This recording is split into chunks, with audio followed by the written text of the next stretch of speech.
The following program sponsored by Adams Financial Concepts.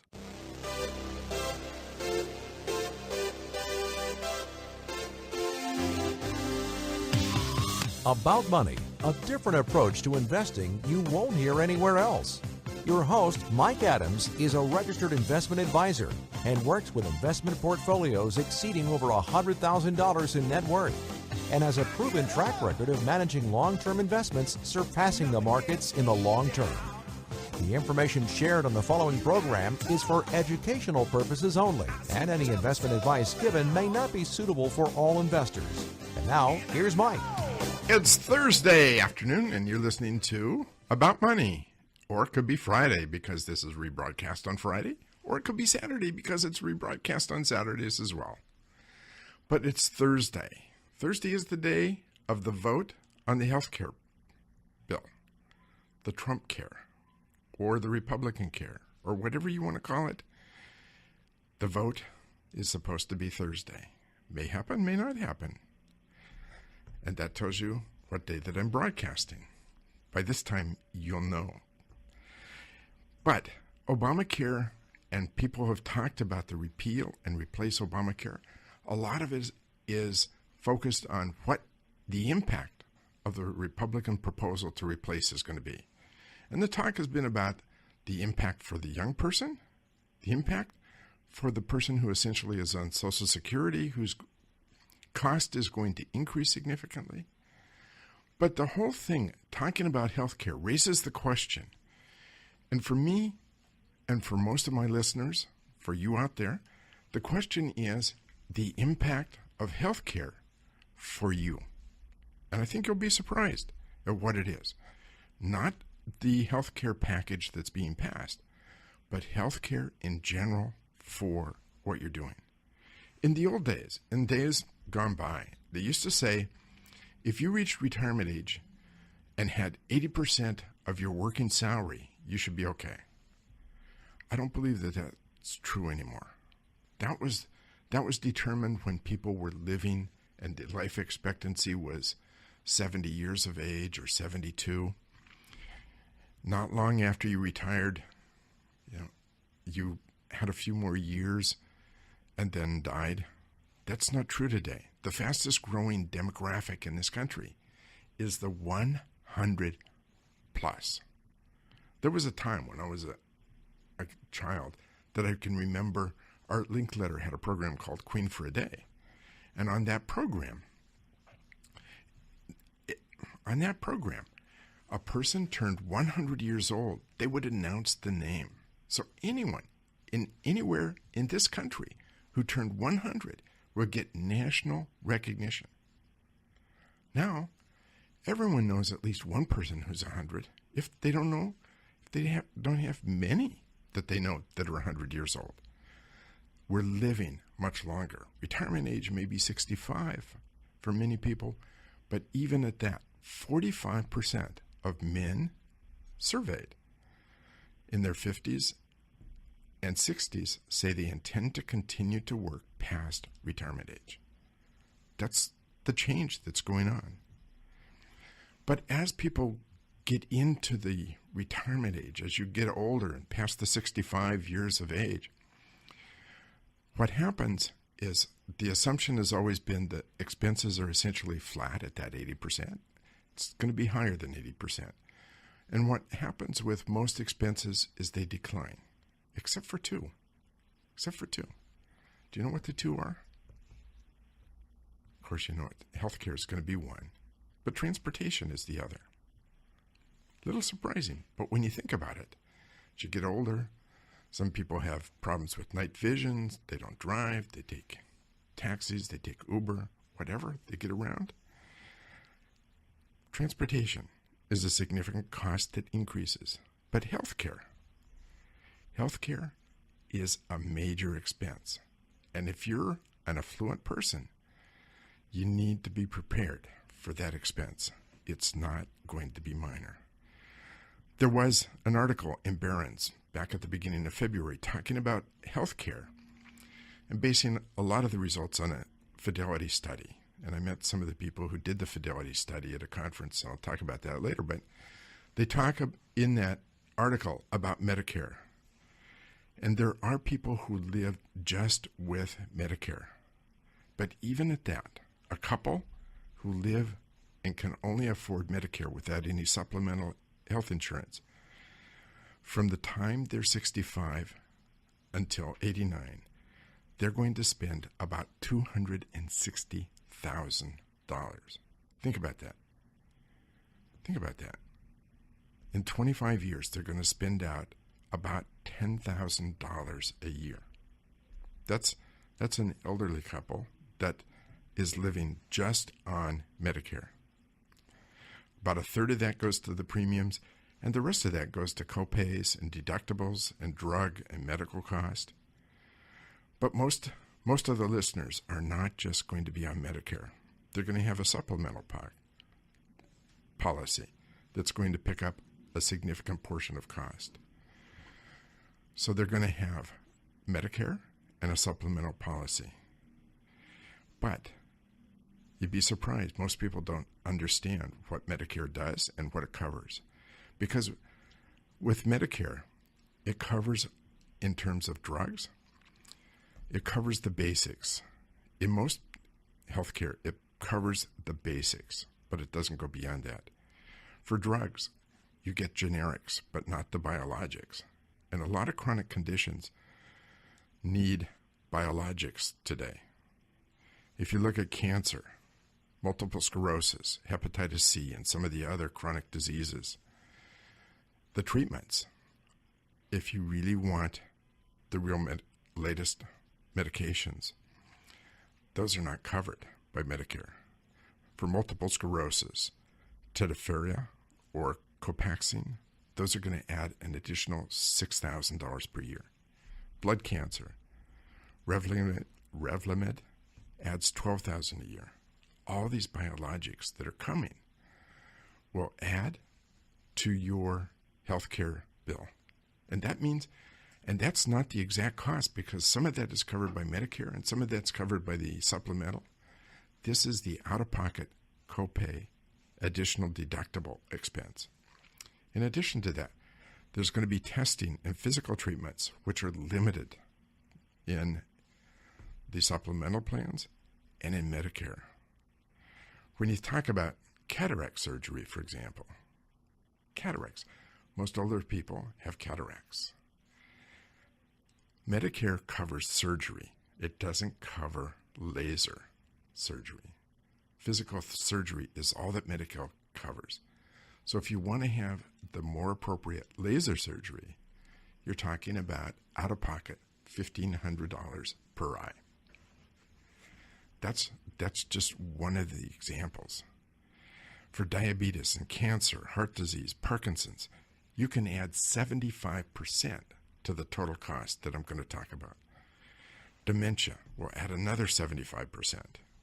When you add it all up, the cost for you, if you're an affluent couple, the cost between 65 and 89, those 25 years, the cost out of pocket is going to be estimated at $860,627 if you want to get down to the dollars and cents, of which $723,413 is the premiums.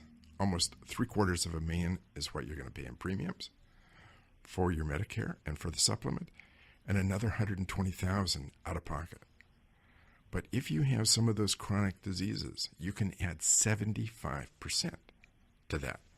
75%, not to the $120,000, but 75% to the $860,000.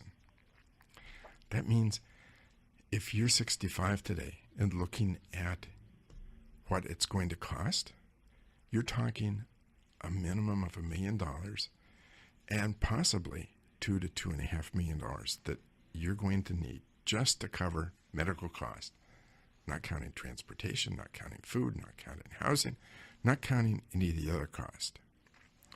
And that doesn't count anything for long-term care, and we're going to talk about long-term care because my guest is here, and she has something to say about long-term care. You know, I just came back from a conference, the National Association of Pension Advisors, big conference, talking about all sorts of things in terms of pensions, the 401k plans. And one of the things I mentioned, Fidelity has done a study on wellness. It's the big go term, buzz term.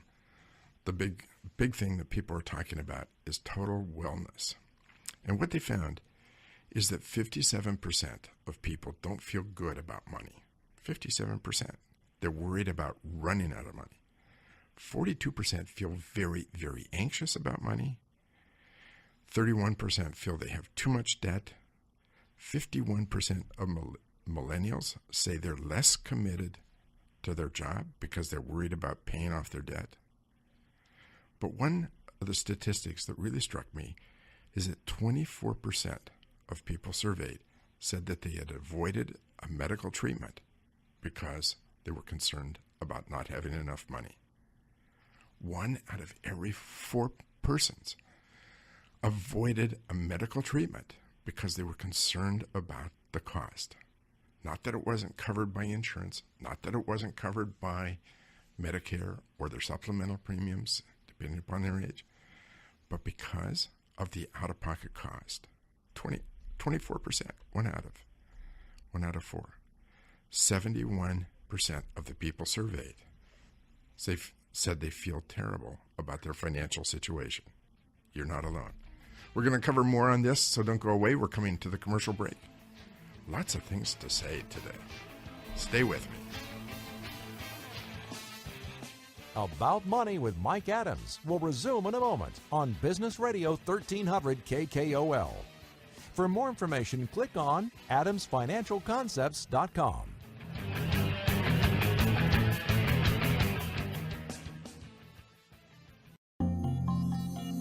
Did you know the 20-year annualized S&P return was 8.19%, while the 20-year annualized return for the average equity mutual fund investor was just 4.67%? That's a gap of 3.52%. It doesn't sound like much now, but it could mean the difference between retiring in comfort and running out of money. For some seniors, a gap that large could cost them hundreds of thousands of dollars and cut their retirement short. Don't run out of money. Call Mike Adams of Adams Financial Concepts today, 206-903-1019, and learn more about how you can, 1, create wealth for retirement, and 2, protect yourself from running out of money. Adams Financial Concepts specializes in creating and maintaining wealth. Call today, 206-903-1019, or log on to adamsfinancialconcepts.com. That's adamsfinancialconcepts.com.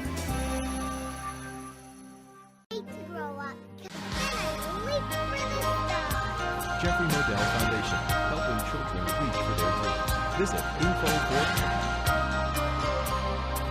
We're back with more about money.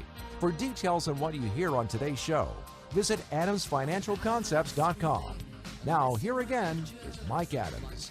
So I've been talking about healthcare, not healthcare for the young, not healthcare for the person living on Social Security who's going to be significantly affected by the Republican plan, but for the affluent, the person who's probably not going to be impacted very much at all by this. The cost for someone who's affluent, if you look at the cost between 65 and 89, it's going to be at least $860,000, of which about $750,000 is going to be premiums, and the other $125,000 is out of pocket, and that's if you're healthy. Now, if you're healthy, that's a big thing, right? Wouldn't you think that if you were healthy, you would have lower medical costs than if you were unhealthy? Logically, you'd think that, right? The fact is, if you're unhealthy, your medical cost is going to be less because you live a lot shorter period of time. If you're healthy, you're going to need probably more than $860,000. You're probably going to meet into $1 to $2.5 million to meet your medical cost, healthcare cost, for the remainder of your life if you're 65 years old. That's what I'm talking about. And I talked about the impact because I was at a National Association of Pension Advisors conference where they talked about the impact of money, talked about health, they talked about wellness, And the worry about running out of money is a very significant factor. It reduces happiness.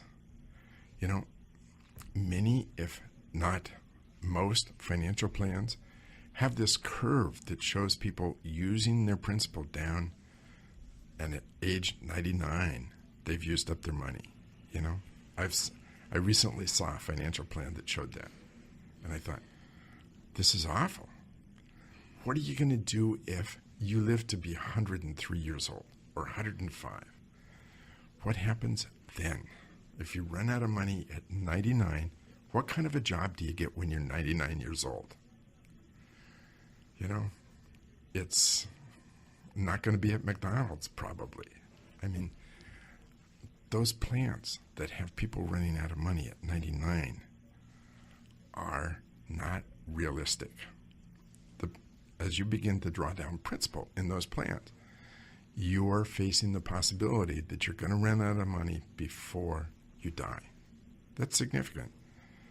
You know, in all the brochures, they show people sitting by the lake or by the river, on a golf course, all those nice things to be. But the fact is, even for many affluent families, the reality is the picture should be sitting down at the kitchen table and figuring out how you're going to cover the out-of-pocket medical cost, how you're going to cover the deductible, how you're going to cover the surgical, how you're going to cover the medications that you're going to take every year. You know, when I got into the business, when I began to manage money instead of being a stock jockey, which I began, but when I began to really manage money, the idea was to sell the relationship, not the performance. Get people to really like you. Get people to really care for you. That was how you sold your investment philosophy. I never bought into that. It always seemed to me like it's the relationship. What happens if you run out of money? I mean, you know what? The financial advisor is not going to step up and say, gee, the financial plan didn't work out, so I'm going to cover the expenses from here on. No. It doesn't happen. I had a client that came to me in August of 2000. She'd been to a couple financial advisors. She was 53 years old. She had medical problems. She'd been through a divorce. She had significant medical problems that took a significant amount of money every month. She'd been to several financial planners who said she was going to be out of money by the time she reached 72. She had less than 20 years to make it until she ran out of money. That was their plan. They plugged the numbers into the computer. They ran the numbers in the computer. She was going to run out of money. So she had two choices.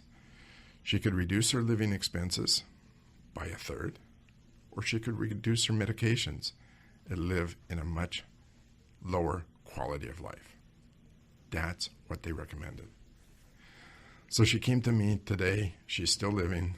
She'll be 70 years old this year, and she's very close to having the same principal today that she had in August of 2000. We've been through 2008, 2009. That was not plugged into the financial planner's plan. It would have been a faster drawdown, and she wouldn't have lived. She would have run out of money before today.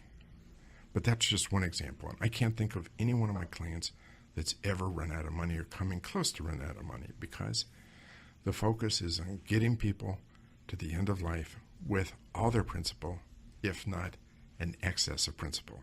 That's the focus. That's what it should be.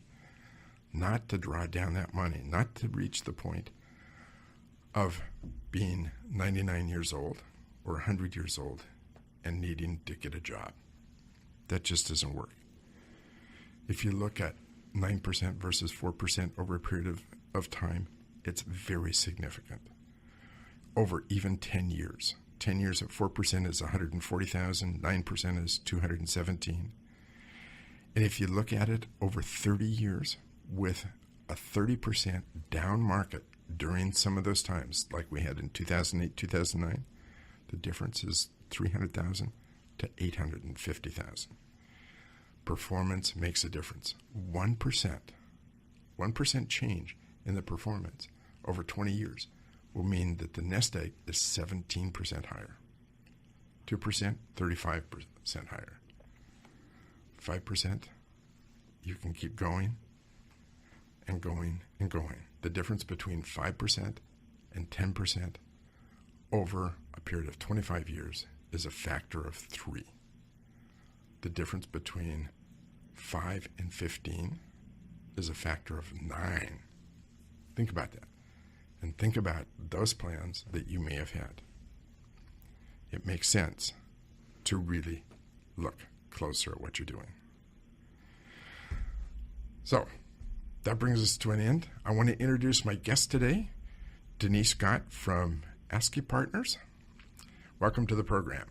Thank you, Mike. It's great to be here. So I think it was a perfect lead-in to what we have to say. Why don't we start with your background? Okay. Well, I've started in the insurance business when I got out of graduate school in 1993 and spent some time in life insurance, did some disability work, and then got into the long-term care insurance business in about 1997, so about 20 years ago, and spent the majority of the last 20 years there. So, you know, what I quoted was the time from 65 to 89. But once you get to the 90s, some people are going to need long-term care. If you look at affluent people, their average life expectancy, that means that half will live beyond that. But the average life expectancy is in their mid-90s. But a number will live significantly beyond that. And some will need long-term care. So let's talk about long-term care. Tell us what it is. Well, long-term care is the care that people need when they have a disability from an accident or an illness. And it is the care that people need with basic daily activities, the things that you and I do every day, like getting dressed, getting in and out of bed, preparing and eating meals, getting in and out of the shower. So those are things that we do every day, and we don't really think about it most of the time. We just get up and go. And it's also the care that people need if they have a cognitive impairment, something like Alzheimer's or dementia or some type of forgetfulness. And the longer we live, the more likely we are to have some kind of chronic condition that can create the need for long-term care. So what is long-term care? Well, long-term care can take place in lots of different settings. Most people think of long-term care as nursing homes, and no one ever wants to go to a nursing home. We certainly don't plan for that. But long-term care can also take place in venues like assisted living facilities, and most often these days at home. And if someone needs long-term care, they need someone to take care of them or help them in their day-to-day activities, then they more than likely want to stay at home where they're most comfortable. And so if they stay at home where they're more comfortable, what does long-term care cover? Well, long-term care insurance covers lots of different types of care. So if they stay at home, it may cover someone who comes in and helps them with physical therapy. It can also cover someone coming in and helping with basic daily activities, like, again, getting in and out of bed, getting dressed, getting in and out of the shower, not in that order. But it also it can provide for someone to prepare meals and do incidental things. If you have a disability, or even if you've had a major surgery and you're during recovery, you're not cleaning the house and running the vacuum cleaner and going shopping for groceries and things like that. So those are the types of things that long-term care insurance pays for. And so this is a policy which you begin paying today for, expecting that you could use it before. It's not like fire insurance, for example. Fire insurance, you pay the premiums, you hope you never have to exercise the policy. True. This is something that you do hope. Well, I'm not sure that I would say you do hope you have to use it, but Right. It's there in case you do need it. Absolutely. And that's your previous comments about longevity and people living longer. That's why more and more people are planning to really take care of themselves in the later years if they ever need long-term care. And it applies in not just in nursing homes, but assisted living as well. Absolutely. Right? And we see a lot of people transitioning from nursing homes and living independently in assisted living facilities and things like that. And many stay for many years, and as their health progresses, they may need additional care, and those facilities can certainly accommodate that. And we're seeing more and more of the assisted living places developed Absolutely. and used. They're being built all over the country. And so long-term care covers part of the cost, all of the cost? It depends on the person who's designing their plan. Some people choose to design plans where some of the expenses are covered and they're paying some out of pocket, or they're co-insuring some of the expenses. Some people want the plans to cover as much as possible. It depends on the individual. So we're going to get to that and what the cost is right after this break. Don't go away. Stay with me. More About Money coming up with Mike Adams on Business Radio 1300 KKOL. For more information, click on adamsfinancialconcepts.com.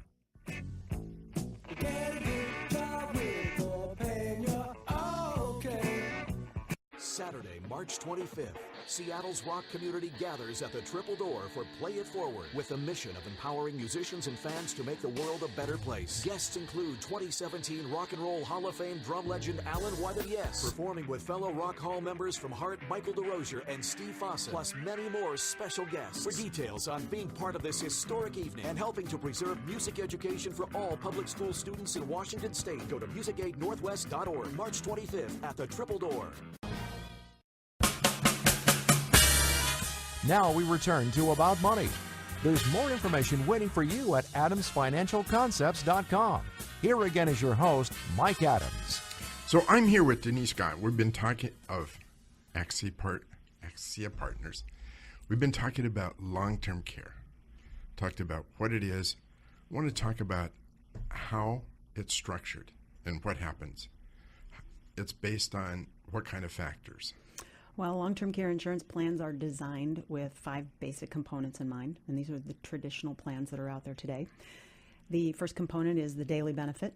That's how much money the insurance policy pays you per day if you need long-term care, if you've triggered the benefits. Second component is how much is in your pool. Let's back up and talk about the dollars per day. Okay. So what's typical? Is it geographically set? How do you figure what it is? So the cost of care varies depending on where you live, and it certainly can be more expensive in Bellevue than it is maybe in some of the rural areas of the state of Washington. But the average cost per day for long-term care services in a nursing facility for a private room is $300 a day. So times 30 days is $9,000 a month. Is $100,000 a year. Absolutely. And if you live in Manhattan, it's even more than that. So cost of care is important to consider depending on where you live and where you plan to retire. So if you're starting here in Washington and you plan to retire to Arizona, you might need a little less money for nursing facility care in the state of Arizona. Okay. So that's the first component. The first component, the daily benefit. The next one is the pool of money.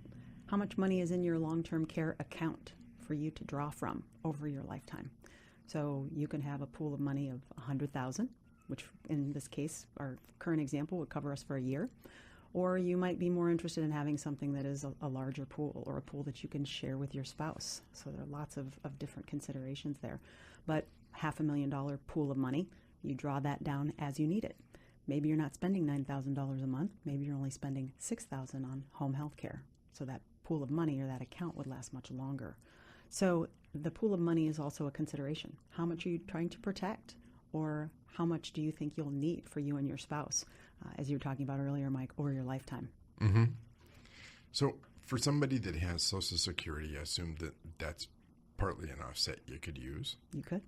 So you can figure that. You can figure any pension money that you have coming in, and then the remainder has to be long-term care money. Exactly. And do most people do, like, their pool of money, is it 1 year, 10 years? Unlimited? Well, there are options for all three. The unlimited pools are less common these days because those plans are very expensive. But many people consider the statistics. Long-term care tends to last 3 years or less in a nursing facility, but it could last 4 or 5 years at home.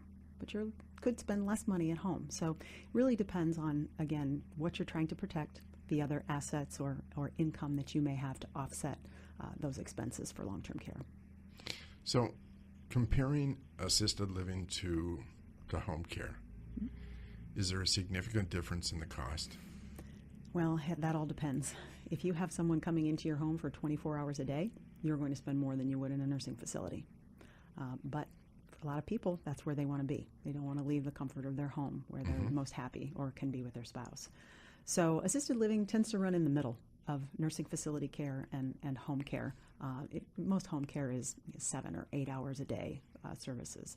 So you'll find that kind of runs in the middle. But you can find the really pricey places.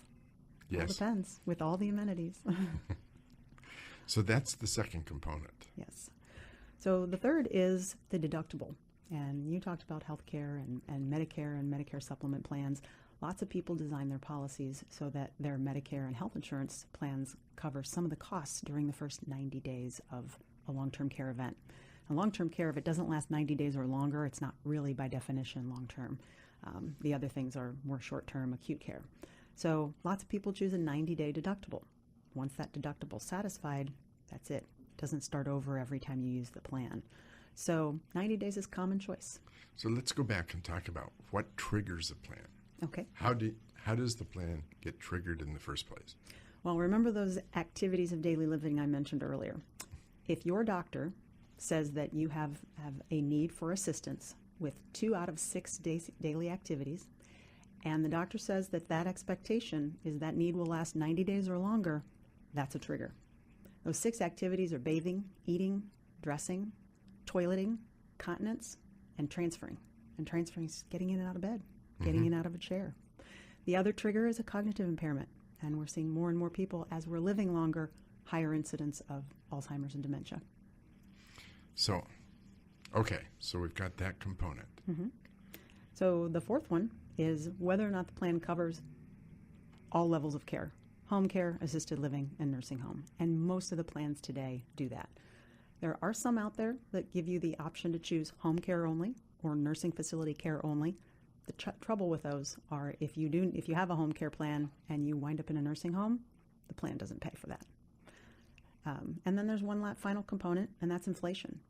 $100 a day, you and I both know, doesn't buy us much 20 years from now, right? So you have to figure the cost of inflation on these types of healthcare services, and long-term care is included in that. So building in an inflation component, 3% or 2% or 5%, is a good idea. But lots of people are also building in inflation up front. So rather than buying a $100 a day plan today, they're buying $300 a day, and that's their inflation. It's built in up front. Interesting. So just a thought occurred to me. A few months ago, I did a program on robots. And in Japan, with a shortage, they're forecasting there'll be 4 million I'll get this right, 4 million people needed for health care that they're going to be short. And so they're developing robots to do the transfer process, to do some feeding.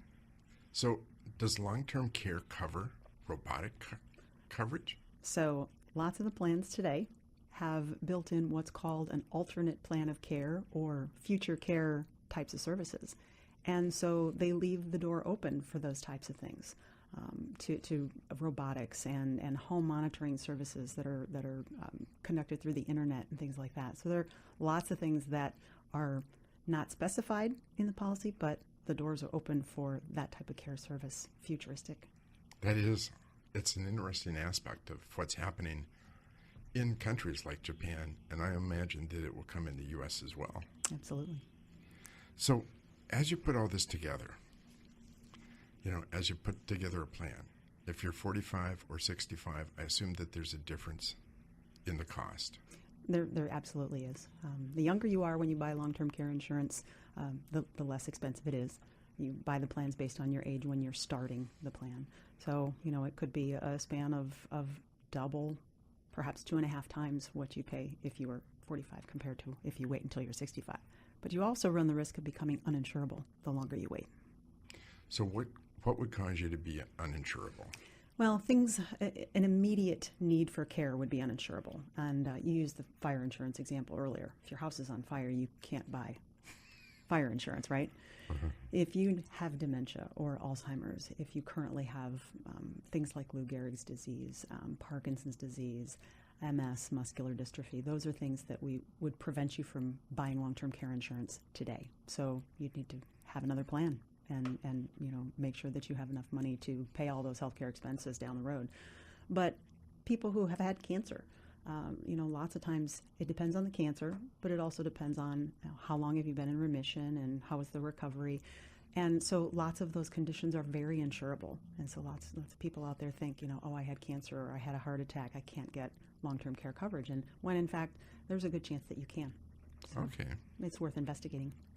So what is the process? You decide you need long-term care. And the process, you said that you could be eliminated or deleted. Declined. Push the button on the computer and delete. No, or declined. Okay, better word. Yes. So what's the process? Well, first of all, you want to educate yourself and find out what options are out there. Long-term care insurance isn't right for everyone, but it certainly is an option. And so understanding how the plans work and really finding out what's available, what types of plans are available, what's appropriate for you, what do the plans look like, how should you design something for yourself if you have a spouse or significant other or a partner. Can you share benefits and things like that? So there's lots of things to consider. But the process is you do have to consider what you want and apply. And applying for coverage means filling out an application. You have to do a telephone interview. Not a full physical, as long as you've seen a doctor in the last 2 years. They'll look at your medical history through your doctor, so you'll have to authorize medical information to be released to the underwriters. And then they'll make a determination if you're approved or not. So if someone wanted to talk to somebody, ask your partners, how would they do that? Well, they can call our office, and we would assign one of our specialists to talk with them. They'll gather information and really ask a lot of questions first. And the phone number? It's 425-284-2148. Say it again. 425-284-2148. And is there a website? There is. It's www.axiapartners.com. Spell that, please. ACSIA partners.com. Okay. So, and they just need to contact and start the process. Absolutely. It's something that is truly, truly important. And with the fastest growing demographic being 100 plus, you, the listener, could be there. There was a picture on Time magazine of a baby and said, the baby was born last year that will turn 150 years old. We are getting older and need that care. Stick with me. We got more to go. I'll be right back. Stay tuned. About Money returns in a moment with Mike Adams here on Business Radio 1300 KKOL. For more information, click on adamsfinancialconcepts.com.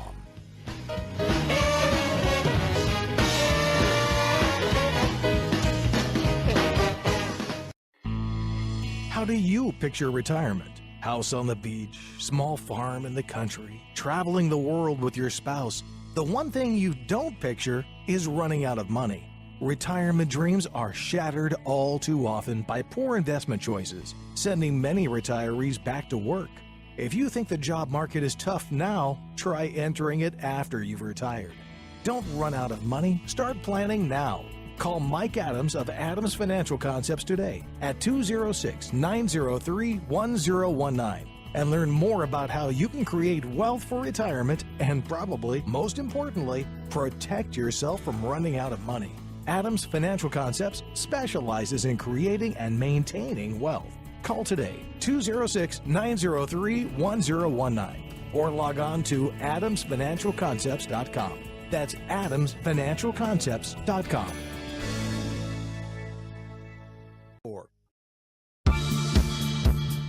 About Money continues. Remember the website adamsfinancialconcepts.com. Here's Mike. So one of the most popular, if not the best-selling business books is a book called Good to Great. And if you're listening to the program, you probably have read the book. It talks about companies that are good, but some companies are great because they apply certain principles. So I thought it was fun, and I checked to see how those companies did, because it talks about 11 different companies in Good to Great. So one of those companies is Philip Morris, who sells a product that kills people. I thought that was always interesting. 5 of those companies, however, 5 of the 11 have underperformed the Standard & Poor's 500 since that book was published. 5 of the companies. An additional company has lost half of its market value since Good to Great came out. I mean, it's worth half of what it was today, of what it was worth in 2000, okay? One of those companies, one of the 11, has been dissolved through bankruptcy. One of those companies was acquired by another company that was a good company, not a great company. One of those companies was recently cited for doing things that were illegal. And the best financial company was called Fannie Mae, who is going to be dissolved probably. Only one of the 11 is still a great company. And it brought to mind the fact, what does that really say? Because there's a difference between a bestseller where you've got a lot of buzz and a lot of hype and a lot of branding and something of real value. I read 2 to 3 books a month, plus a lot of magazines, plus newspapers, plus the whole thing. But there's almost always something that you can gain from reading one of these books, a business book. There's things that you can gain, some value, some things to take home. But the principles, if applied, do not mean that you're going to go from a good to a great company. They didn't apply to the companies that he wrote about. Once he wrote about them, things began to decline. Doesn't mean there wasn't some value in the book, but it doesn't mean that applying the principles the book laid out is going to create a great company from a good company. And I think the same thing is true of investment managers. You see all the time models that are back-tested, looking back 5 years, 10 years, applying their methods to a market strategy. Could be computerized, could be not computerized. Oftentimes computerized. They apply a back-tested strategy and they come up with incredible results. Now, I've been around for 30 years in this business. I've seen a lot of back-tested models. I have yet to see many, if any, back-tested model that continued to perform in the future as it did in the past. My first professional job was working in the operations research department at Pacific Gas and Electric, forecasting electrical demand. I've shared this story any number of times.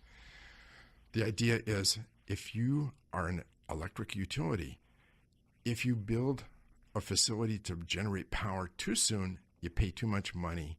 If you build it too late, you end up with brownouts or blackouts. So the idea is to forecast electrical power consumption. And this was fairly new in the operations research. We did linear regression. We plugged everything we could think of into the computer, and we came out with one variable which was very, very predictive. Outstanding correlation. Correlation, of course, is how well it forecasts what's going to be the electrical consumption. And I learned a lesson from that, because that one variable was the number of prisoners on Alcatraz. We threw that in. We threw a lot of things in just to play with linear regression because we were having a lot of fun. But I learned from that there has to be a cause and effect. You have to analyze what's going on. You know that if you look at ice cream sales, they're higher in the summertime than the wintertime? There's a causal effect with that. With electrical power consumption, not necessarily the number of prisoners on Alcatraz. The other thing we see is prediction or things that are sold on a short-term basis. The hottest mutual fund. We had an excellent track record last year. 1 year doesn't mean anything. 2 or 3 years. In fact, it means so little that regulators have come out with the requirement that you have to say past performance is no guarantee of future performance. When you look at it, and you look at some of the great investors, the Warren Buffetts of the world, the Roe Price, the Philip Fisher, the Peter Lynch, those people that generated outstanding returns, those people had returns over 25 years. Lynch was 17 years, but over a long period of time where they produced in their lifetime 20% per year returns. That's significant. That turns $10,000 into $1 million. That, I don't think, is just past performance is no indication of future performance. I think if the track record is long enough, it's an indication that there's something beyond just luck. But for a short term, for 2 years, for 3 years, anybody can have a really good track record for that period of time. In fact, some people can have a really poor track record and have a long-term track record, which is excellent. And yet, very often, the story that is sold is, this is how well we performed last year. This is something you should be involved in. And don't be misled either. I remember having a wholesaler come into the office that said, here's a mutual fund that's done 20% per year. When you looked at it, they'd taken a small mutual fund, merged it into a large mutual fund, kept the track record of the little one, and sold that idea as being a performance, when most people that held the large fund didn't have anything near that. You know, when you look at these performances, maybe the worst of all is the story performance. Remember, Goldman Sachs came out with the idea of BRIC, Brazil, Russia, India, and China. Those economies are growing very, very fast. And so if you build a mutual fund around that, if you build a performance around that, you should get really good results. CS First Boston looked at it over a longer period of time because Goldman Sachs looked at it for a period of only 10 years. CS First Boston looked at it over 25 years and found that GDP was not correlated well with stock performance. In fact, the best GDPs had the worst stock performance, and the best stock performance had the lowest GDPs. Completely irrational, illogical, if you think about it in many ways, and yet those were the performance numbers. You have to be very, very careful of stories that don't have a track record. You want to look at track records. Financial advisors are some of the most sophisticated, best salespeople in the world. But very few put up their track record. Very, very few put up their track record. And most firms don't allow their financial advisors to put up track records because they know they're not that great. Anyway, that wraps up today. Have a very good week, very good weekend, and I will be back with more about money next week.